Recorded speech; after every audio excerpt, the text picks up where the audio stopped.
everyone, welcome back to my channel. I'm Kayla and it's time to crack into a good book. So today's video is another weekly update and I have 5 books to talk to you about today that I finished since last week. So we'll go ahead and get started and work our way up from the lowest to the highest rated. Now I have a few 3-star books to talk to you about, and the first one I'll talk about is Machinehood by S.B. Divya. So I read an arc of this from NetGalley and this comes out March 2nd, so pretty soon here. This is an adult sci-fi where, it's this futuristic setting where humans are essentially like taking pills in order to stay alive and actually compete with artificial intelligence. So we also have this Machinehood. This is a terrorist group that's been going after like major funders for these pill production companies, and they're demanding that this pill production stop, and they're really wanting, society, I guess, to give artificial intelligence and these robots rights. So I really liked this premise. There should be no surprise at this point. I've talked about this multiple times on my channel. I really love any sort of exploration of artificial intelligence. And, I think it's fascinating, and I just really enjoy exploring the ideas of rights of AI. This was what really drew me into the book. And I think it's a, pretty fascinating world. People, like I mentioned, are kind of dependent on these pills and other things like that to not only take care of their health, there are machines that you can essentially print medicine at home in your kitchen, which I think is a really fascinating idea, especially, with vaccines and things like that. That was specifically mentioned in the book as something that you could do. So I think that's a particularly interesting idea. But also with these pills, you're trying to compete with AI for jobs, so it increases your thinking and strength and things like that, and so there's a variety of different things you can take for a variety of different outcomes. That's also pretty cool technology in general. There's also an incorporation of social media. Essentially, some of our main character, Welga, has these swarms of cameras following her at all times, and you're essentially live streaming everything, which is interesting. And so you have tip jars for people to pay for you and support you as they watch you do whatever. So it's certainly a really interesting development, I think, with where social media goes. But, I personally wouldn't want to live stream everything, but, that's the choices that some of our characters make. I will say I did struggle with the pacing quite a bit at times. I think the beginning was pretty strong, and then it just, for me, kind of meandered a bit, and I started to lose interest. And I do think that the ending is perhaps a little bit too convenient for my taste. We mostly follow Welga, and I think her story was pretty interesting at the beginning, and then I kind of got disconnected with her throughout the book, but I started to gain more interest because we also follow her sister-in-law, and I thought that particular storyline was more interesting. I really preferred these sections because I think it's more personal, it's more about daily life, and it's just really fun to see the descriptions of the house that she's living in, and the technology that allows you to modify your furniture and everything like that, based on what you need for that day. And you can tell your kitchen that you want to eat this particular meal, and it's just, I don't know, I feel that those more detailed elements of this futuristic setting were particularly interesting to me, and that's what I ended up preferring as the book progressed. I do think one of my main problems was just not fully connecting with the characters as much as I would have liked. And I will say there are also some heavy themes here. There's things like terrorism, discussions about religion, and also abortion, so do be aware of that. But overall, I did still have fun with this book and would recommend it if you're interested in it. The next 3-star book I'll talk about is Forget Me Not by Alexandra Oliva. So I read this also as an arc from NetGalley, and this comes out March 2nd as well. So this is a thriller with some sci-fi elements. Basically, we follow Linda, who was born to replace her older sister, who tragically died in this accident. And turns out, she's left to just raise herself. But one day she's able to escape to the real world, and, years later, social media is kind of bringing her past back to haunt her. And there's this fire at her childhood home, so she is kind of finally confronting her past and getting answers to questions. So I was really excited going into this book because I absolutely loved the last one by Alexandra Oliva. That's more of an apocalyptic sort of setting, I guess. And I was super excited about this, but I don't think this was quite as good as the last one, unfortunately. I think the pacing was decent overall, But I did keep thinking that it would lean more into the sci-fi elements than it really did. There were several plot threads throughout that I kind of thought we'd explore more, only for them to kind of like not really go anywhere and not be as impactful as I was hoping. So basically, like, I was a little bit disappointed in the direction of this. I think it could have explored some of these side plot threads a little bit more, and that would have been really exciting. So yeah, it's definitely like a sadder tone overall than I had expected. So there are content warnings for sure for mentions of coronavirus, there's child abuse, some mental health issues as well. So do be aware of that. However, I did really like the virtual reality elements that we get here. It's a lot of playing like VR games, which I think is a really fun concept. It's nice to see how these elements help Linda open up more and connect with people. The game that it mostly focuses on is also just like super fun. I love this idea. It's kind of like this fantasy RPG type thing, and it's actually something that I would totally play. So I thought that was really relatable and super fun to read about. This does take place in the future, and so we do get some more futuristic tech type things. Like there are these sheaths, which I think are essentially like larger smartwatch type things that have a variety of different abilities. That's kind of like a smartphone and smartwatch combined into one. Social media does certainly play a role in this society. I'm not entirely sure how different it is from what we have today. Like, I don't know if it has necessarily like evolved as much as I would expect in this like future setting, but we do get to see some elements of this, and I think that was pretty fun to explore. We do have self-driving cars though, so that was also fun. I can definitely appreciate how, Linda is trying to kind of lead this low-key life after this really terrible past. I do like how she ends up confronting things and just generally learning more about herself. She's definitely had this really hard life. So I was kind of mixed on her. Like, I felt bad for her, but I also felt like I was a little bit disconnected from her. I do think there are some good side characters in particular. I do like Linda's new neighbor and her dog a lot. I still enjoyed this. I don't think for me personally it was as strong as the last one, but I do think it has some really interesting ideas and would recommend it if you're interested. The next 3-star book I'll talk about is Kingdom of Sea and Stone by Rutherford. So this is the sequel to Crown of Coral and Pearl, and this is the second book in this duology. So this is a YA fantasy. And essentially in the first book we have this set of twins, and one of them is supposed to marry this prince, but kind of gets involved in this accident and is scarred. And of course, like, these women on this island are like highly prized for their beauty, and so what ends up happening is that her twin goes in her place to marry the prince, and things happen.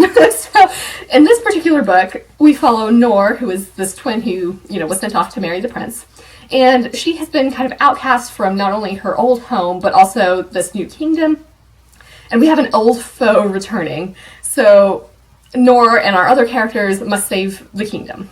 So I think this was, for me, a bit of a disappointing sequel, especially compared to the first book. Like, I really enjoyed the first book. I think there were a lot of, I felt for the characters, I believed in the romance, there were some really exciting action scenes, and I also just generally liked this ocean setting that we get, where they're from. And, I think this particular one, I just don't think there were as many exciting moments or as strong of character development as the first book. It felt like things weren't really progressing for a large chunk of the book, and then, all of a sudden it was like, there were like 20 pages left, and I was like, how in the world is this going to end? And I just feel like it just wrapped up a little bit too quickly for my taste. However, that being said, it's still really easy to read, and I do continue to like the world. Like I mentioned, we do have this ocean setting that we return to a little bit, and then we do get to explore this new country where people are kind of bonded with their horses, which I think is a really exciting idea. I always love animal companions, and I actually used to take horseback riding lessons, so I do enjoy horses quite a bit, so that was super fun to see. We do get some new characters as well that I liked. We have a witch and also like these horse people, so I did think that they were fun. Interestingly enough, I think in this particular story, they seemed more important than some of the characters from the first book, like the love interest and Nor's twin sister, which I thought was a strange choice. Like, I kind of wish the love interest and Nor's sister were more in the foreground than they really are. Most of our characters don't really develop other than Nor kind of figuring out what she really wants in life, which, like, I did like that quite a bit. It's hard to figure out what you want to do, and I think there's a good discussion about everybody's path is slightly different, and so, what works for somebody may not work for you. Overall, I think I'm a little bit ambivalent about the romance and the villain, which is a bit of a letdown after enjoying both of these aspects in the first book. So, I still enjoyed it, but yeah, I just don't think that this was nearly as strong as the first book. So now we're going to jump all the way up to 4.5 stars, and the only book I'll talk about here is A Beautifully Foolish Endeavor by Hank Green. So this is the sequel to an absolutely remarkable thing. So this is just an aside, but I keep confusing these two titles and mixing them up. It's a mess. But anyway, this is an adult sci-fi where we're dealing with the aftermath of the first book, where we had these Carls, these giant robots kind of mysteriously popping up around the world, and now we are following our group of characters as they kind of go on their own paths, and they're receiving these mysterious clues about the future, and they also have to deal with this growing threat. So this is, I can't remember if I mentioned this is the second book in the duology. So I think this was also very enjoyable for me, though it's definitely a different tone than the first book. I think this leans much more heavily into the sci-fi elements, whereas the first book kind of almost felt more like a contemporary with, there was obviously sci-fi elements, but it just wasn't as heavy in the sci-fi. However, that being said, I think the sci-fi stuff that we get here is still pretty accessible. It's definitely well paced, and it's a pretty funny tone. I wanted to keep reading throughout. I liked how there are still these kind of relevant discussions and just events that are, I think pretty connected with some things that are actually happening today. We also explore social media more, and I think that was particularly interesting for me. I loved how we get to explore, just our characters and just generally people in this world are trying to find meaning in their lives after these really big events that happened in book one. And I think that's always just something that I particularly enjoy exploring. I just like seeing how people adjust to regular life after something big has happened. I think we do get some hilarious moments in here, but there's also some rather horrifying ones as well. I liked how we get to have different point of view sections for each of our characters in this, main cast. I think it's a fun way to tell the story, especially when they're all on their separate missions. It's also just fun to see how all of these different things going on end up, coming together. I particularly enjoyed Miranda. She's a scientist, she's in a PhD program, so that was immediately relatable to me. And, she's intelligent and wants to do some real good in the world, and so I really enjoyed her storyline. We do get some interesting character development here. I think some are not necessarily in the direction that I love, but I totally get why this has to happen. And so, yeah, I just really enjoyed this overall, and I think it's a very, like I said, accessible sci-fi series. It's only a duology, it's pretty quick to read, so I would definitely recommend this. The last book I'll talk about today is a 5-star read, and that's A Court of Silver Flames by Sarah J. Maas. So this is an adult fantasy romance. So we follow Nesta, who is Farah's sister. Farah was the main character of that initial trilogy. And so we're obviously dealing with the aftermath of the trilogy, and the human queens have kind of formed this new alliance, so our characters must stop them. So I think this was so much fun. I really had just completely forgotten how addictive this series is. It's just so easy to keep reading, and I just really wanted to completely binge it. It was so good. I think she has a really cozy, accessible writing style, and I know that doesn't work for some people, just her writing style in general, but it really works for me in this particular series. I definitely thought it was well paced overall. I do think some events get repeated, in particular these kind of training montages and daily activities. So obviously we do follow her day to day, and some of it is the same sort of stuff that she's doing, but I really liked seeing how these daily activities kind of change over time and how Nesta continues to grow. I think this has a really great depiction of recovery from trauma and just, accepting that things are not your fault and that others will accept you for who you are. So I think, it's a really hard journey, especially for Nesta and some of our other characters, but it's really just fantastic to be able to explore that. I think for me personally, it's not really a secret that grad school has been extremely hard, and I've found myself kind of thinking, it's definitely there's a lot of imposter syndrome going on, thinking I'm not good enough to do this, and I have found myself even recently saying things about like, you know, this is what I get for hoping that I could graduate, and just like really awful negative thoughts. And I think even though like the particular trauma in here is definitely, you know, it's a different situation than what I'm experiencing, I think like the end message is still the same. Like I really connected with it. Didn't really expect to get emotional talking about this, but you know, here we are.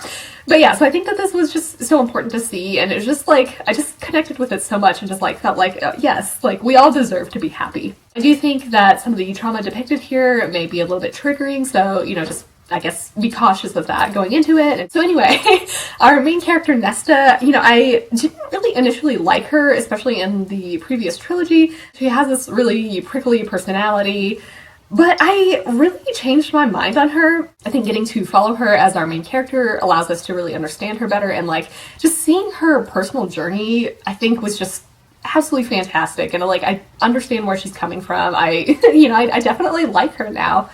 I think she is so strong. I love seeing her make some really close friends, and like how they're able to bond over things like romance books. And you know, like they do have some similar experiences, but I think this really just brought them so close together, and it's just like this wonderful depiction of friendship and, you know, like sisterhood.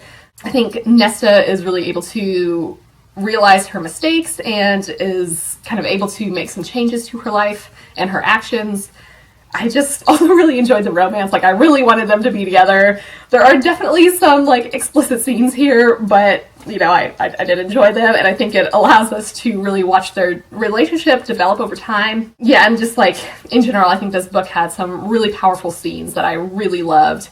And yeah, I just had a fantastic time with this. And you know, like I know Sarah J. Maas's writing isn't for everybody, but I have very much enjoyed this series. So those are all the books that I've finished since last week, I guess. So the book I'm currently reading is The Night Country by Melissa Albert. So this is the sequel to The Hazelwood, which is kind of like, I don't know, we had like this hinterland, which was like really dark fairy tales and like how that was actually like a real place. And in this one, our main character escaped the hinterland, but it turns out like, you know, everybody from this world has like made it out to New York City, but somebody or something is kind of hunting down people from the hinterland. I really liked the first book because I think these darker fairy tales were really appealing. This one, I'm about halfway through, and I just like, I don't think it's as strong. We're not getting these like hints of the fairy tales like I seem to remember from the first book. So that's kind of what I've heard. Like that this one isn't as strong as the Hazelwood, but I think it came out in January this year. There's like those Tales from the Hinterland, which I'm pretty sure are all just like straight up the fairy tales, which I definitely want to read. I think this week I'm kind of going for easier reads because it's just been stressful with grad school stuff. So, you know, that's kind of like why I've been reading a couple of YA fantasy books lately. Like it's just, for me, that's just easier to get through. I have a couple of arcs that I would like to get to, maybe Children of Chicago.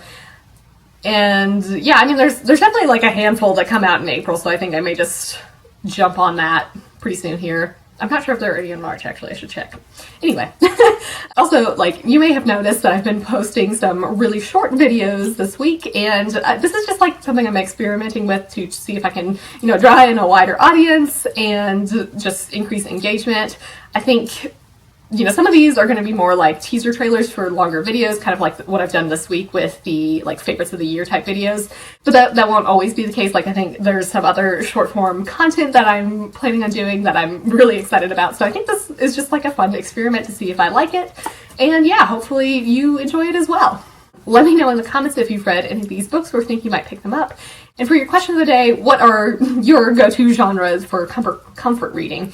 And if you've made it this far and, you know, don't feel like answering that question, feel free to just leave some sort of ocean emoji and let me know you're here. I do have a Discord channel, and if you want to join that, the link is in the description below. I hope you're all having an excellent day and are reading something awesome. If you enjoyed this video, feel free to give it a big thumbs up, as that would certainly help me out. But with that, I think I'm going to wrap it up here and see you in the next one.